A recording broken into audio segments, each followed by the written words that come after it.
Bonjour, mon nom est Philippe Hortel et je voulais commencer par remercier la revue Tangence de m'avoir invité à participer à ce numéro anniversaire.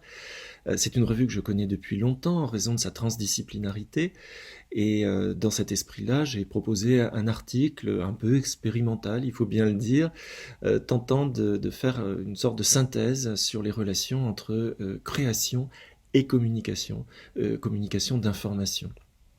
Alors, cette question me paraît d'autant plus d'actualité qu'aujourd'hui, beaucoup de productions décloisonnent ce qui relève de l'information et ce qui relève de la création. Quand on dit qu'on met des contenus sur une plateforme, ces contenus peuvent être ou l'un ou l'autre.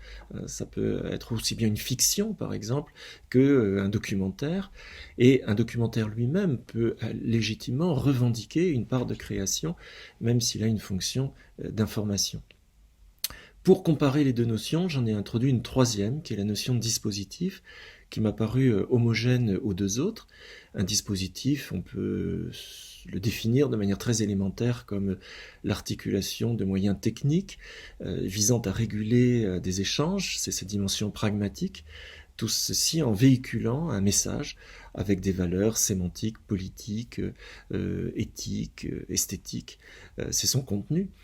Et on voit bien comment les médias, effectivement, mobilisent des moyens pour créer des échanges et véhiculer du contenu, mais une création, c'est aussi quelque chose qui se fait pour un public et en véhiculant, là aussi, des enjeux symboliques extrêmement forts.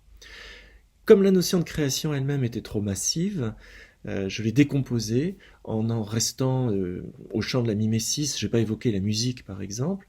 Et donc je l'ai décomposé en 4 autres notions: représentation, fiction, figuration et performance. J'ai passé ces notions au crible du dispositif, avec ses 3 dimensions techniques, pragmatiques et symboliques, et il en a résulté un tableau de 12 fonctions que l'artiste se contente d'évoquer assez succinctement, les unes après les autres, pour les articuler à des questions de médialité et d'intermédialité. Évidemment, le risque, c'était de faire un peu une pièce montée à la manière de Madame Bovary. C'est pour ça que je disais que c'était un petit peu expérimental. J'espère que c'est quand même plus digeste que la pièce montée en question. Et en tout cas, j'ai été très heureux de participer à l'aventure qu'a constitué ce numéro. Et je souhaite longue vie à la revue Tangence.